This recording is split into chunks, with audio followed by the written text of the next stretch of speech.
ভর সন্ধ্যাবেলায় রহরা থানার অন্তর্গত দোপেরিয়ায় কল্যাণী হাইওয়ের ধারে অবস্থিত এক আসবাবপত্র তৈরির কারখানায় ভয়াবহ অগ্নিকাণ্ড ঘটে। সদরহাট এলাকায় অবস্থিত এই কারখানার ভেতরে 7টা নাগাদ হঠাৎই ধোঁয়া দেখতে পেয়ে কারখানার শ্রমিকরা চিৎকার করতে শুরু করে।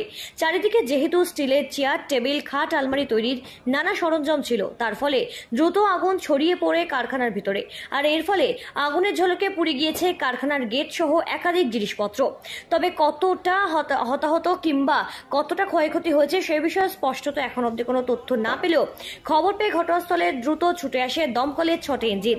দমকল কর্মীদের তৎপরতায় আগুন কিছুটা নিয়ন্ত্রণে আনা সম্ভব হয়, তবে এখনো কোনো হতাহতের সঠিক খবর পাওয়া যায়নি।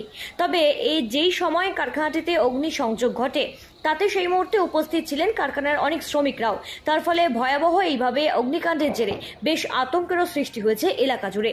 তবে প্রশাসন এবং দমকল কর্মীদের তৎপরতায় কিছুটা সময় লাগলেও এখনো পরিস্থিতি কিছুটা নিয়ন্ত্রণে আনা সম্ভব হয়েছে।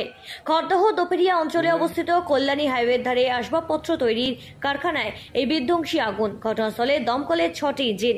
বিধ্বংসী আগুনের জেরে এলাকায় মানুষের মধ্যে তীব্র আতঙ্ক সৃষ্টি হয়েছে। এলাকা জুড়ে রীতিমতো আতঙ্কের সৃষ্টি হয়েছে এবং আগুন বেড়ে যাওয়ার সম্ভাবনাও রয়েছে এবং অনেকটাই আগুন নিয়ন্ত্রণে আনা সম্ভব হয়েছে বর্তমানে। হ্যাঁ, এইভাবে দিন না।